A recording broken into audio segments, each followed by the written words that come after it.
کیا آج ہمارے دین اور ایمان میں اتنی کمزوری آ گئی کہ جب جس کی جو مرضی ہو کوئی ایک بات کر دے اور ہم کنفیوز ہو جائیں؟ پھر اپنے عقائد پر، اپنے معمولات اہل سنت پر ہم کنفیوز کیوں ہوتے ہیں؟ کیونکہ ہمارے پاس بھی علم نہیں ہے، شیطان کو موقع ملتا ہے، وہ ہمیں ڈسٹرب کرتا ہے۔ تو خدا را سب سے پہلے یہ ذہن بنا لیجئے کہ ہم نے دین کس سے سننا ہے، دین کس سے سیکھنا ہے۔ بڑے سمجھدار لوگ بیٹھے ہیں، میں اگر آپ سے سوال کروں کہ جناب آپ نے اپنا گھر بنانا ہے تو گھر کس سے بنائیں گے، تو آپ کہیں گے بلڈر سے بنائیں گے۔ تو میں کہوں یار آپ نے کپڑے بڑے اچھے پہنے، لگتا ہے درزی بھی بڑا اچھا ہے، اسی سے گھر بھی بنا لیجئے، کپڑے بڑے اچھے سیتا ہے، آپ کا گھر بھی اچھا بنا دے گا۔ آپ کہیں گے جناب درزی کا کام تو کپڑے سینا ہے، مولانا صاحب آپ کی لگتا ہے طبیعت ٹھیک نہیں ہے، درزی کپڑے سیتا ہے، بلڈر جو ہے وہ گھر بناتا ہے۔ اچھا جناب، پھر اس کے بعد آپ کو جناب ڈاکٹر کی ضرورت پڑی، طبیعت خراب ہوئی، تو اب میں آپ کو کہوں کہ آپ ایسا کیجئے کہ آپ چپل بڑے اچھے سلوا کے لائے تھے، اسی بندے سے آپ اپنی دوائی بھی لے لیجئے۔ آپ کہیں گے لگتا ہے آج آپ نے دوائی نہیں پی ہے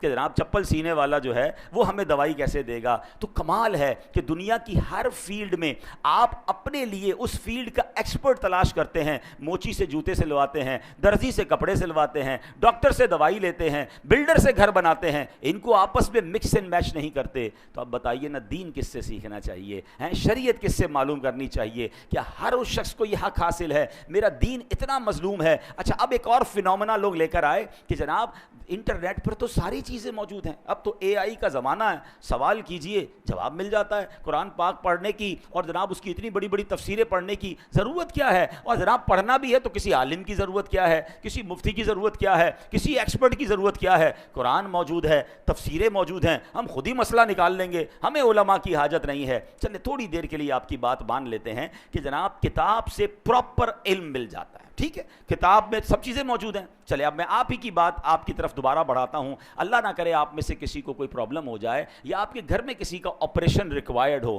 تو جناب آپ بھی کتاب اٹھائیے کہ ٹانگ کا آپریشن کیسے ہوگا۔ بلکہ اب صرف کتاب نہیں ہے، یوٹیوب پر تو ٹیوٹوریل موجود ہے نا، ویڈیو بھی موجود ہے کہ یہ والا آپریشن کیسے ہوگا۔ تھوڑا مزید سوال اے آئی سے کر لیجئے کہ کون سا چاقو استعمال کروں، کون سی چھری استعمال کروں، پہلا کٹ کدھر لگاؤں، دو چار دوست جمع ہو جائیں اور ٹانگ کا آپریشن گھر میں کر لیجئے، 2-4 لاکھ روپے بھی بچ جائیں گے۔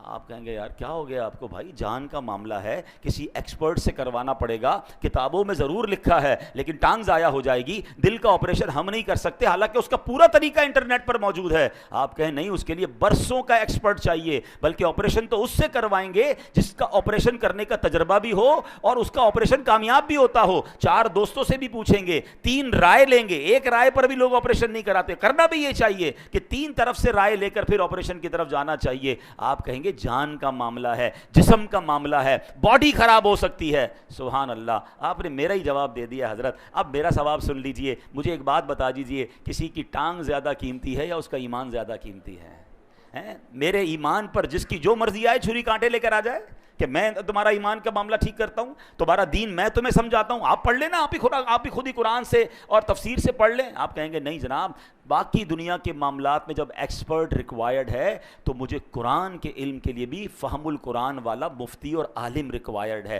برسوں جس نے پڑھا ہو، جس کی جناب تفسیر پر نظر ہو، جس کی عقائد مضبوط ہوں۔ ارے وہ خود اگر سچا نہیں ہے تو مجھے کیا دین سکھائے گا؟ تو اے میرے پیارے اسلامی بھائیوں، اے بھولے بھالے مسلمانوں، خدا را اپنی زندگی کا یہ آپ ذہن بنائیے کہ سب سے قیمتی سرمایہ تو ایمان ہے، اور ایمان کے معاملات میں، دین کے معاملات میں میں نے کسی ایکسپرٹ سے، کسی صحیح العقیدہ مفتی سے اور عالم دین سے انشاءاللہ دین پڑھنا بھی ہے، سیکھنا بھی ہے اور آدھی جہالت سے بچنا ہے۔ نبی پاک فرماتے ہیں طلب کسب الحلال فریضۃ بعد الفریضہ، یعنی حلال کمائی کی تلاش بھی فرائض کے بعد ایک فرائض ہے، یعنی یہ فرض قرار دیا گیا، اہم فریضہ قرار دیا گیا کہ حلال روزی کی تلاش کی جائے۔ ایک بات یاد رکھیے، اسلام پیسے کمانے کو برا نہیں کہتا، اسلام نہ بزنس کو برا کہتا ہے، نہ جاب کو برا کہتا ہے، نہ مال کمانے کو برا کہتا ہے، بلکہ اسلام میں اس کو صحیح طریقے سے ارن کرنے کو انکریج کیا گیا ہے۔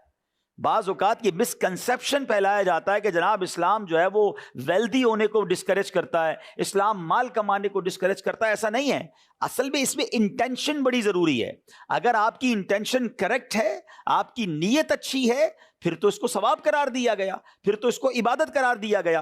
ہوا یہ کہ ایک بار نبی پاک علیہ الصلوۃ والسلام کی بارگاہ میں صحابہ کرام بھی موجود تھے، ایک بڑا نوجوان، بڑا صحت مند نوجوان گزرا اور کبھی ادھر جاتا کبھی ادھر جاتا اپنے رزق حلال کمانے کے لیے۔ تو صحابہ کرام علیہ رضوان نے کہا کہ حضور یہ کاش اس کی جوانی اللہ کی راہ میں خرچ ہوتی، کتنا طاقتور، کتنا ہیلدی نوجوان ہے۔ تو نبی پاک علیہ الصلوۃ والسلام نے فرمایا کہ اگر یہ شخص اپنے چھوٹے بچوں کے رزق کی تلاش کے لیے نکلا ہے تو یہ اللہ عز و جل کی راہ میں ہے، یعنی یہ مجاہد کی طرح ہے۔ فرمایا اگر یہ شخص اپنے بوڑھے والدین کے لیے رزق کی تلاش میں نکلا ہے تو یہ اللہ عز و جل کی راہ میں ہے۔ فرمایا اگر یہ خود کو لوگوں کے سامنے ہاتھ پھیلانے سے بچانے کے لیے نکلا ہے تو یہ اللہ کی راہ میں ہے۔ اب فرمایا اگر یہ دکھاوے اور تفاخر کے لیے نکلا ہے، پراؤڈ کے لیے نکلا ہے، فخر کے لیے نکلا ہے، تو فرمایا یہ شیطان کی راہ میں ہے۔ لک اٹ، کام ایک ہی ہے، انٹینشن ڈیفرنٹ ہوئی، اس کا رزلٹ بھی ڈیفرنٹ ہو گیا۔ پیسے کمانے ہیں لوگوں میں بڑائی کے لیے، واہ کے لیے، میں نے جناب دنیا میں دکھانا ہے دنیا کو میں کتنا بڑا آدمی ہوں، میرے پاس کتنی بڑی گاڑی ہے، میں لوگوں پہ روب جماؤں گا۔ یہ انٹینشن ڈیفرنٹ ہو گئی، یہ پراؤڈ کی ہو گئی، یہ تفاخر کی ہو گئی، یہ لوگوں کو ذلیل کرنے کی ہو گئی۔ اور اس لیے کہ رزق حلال کماؤں گا تو اپنے بال بچوں کی، اپنی فیملی کی کفالت کروں گا، اور جو مجھ پر اسلام کے احکام ہیں، روزی کمانے کے بعد اگر مالدار ہو گیا تو اس کی جو زکوٰۃ دینی ہے، جو مال کے حقوق ہیں وہ بھی ادا کر کے غریبوں کی مدد کروں گا۔ تو آقا علیہ الصلوۃ والسلام نے کیا فرمایا کہ اب یہ اللہ کی راہ میں ہے۔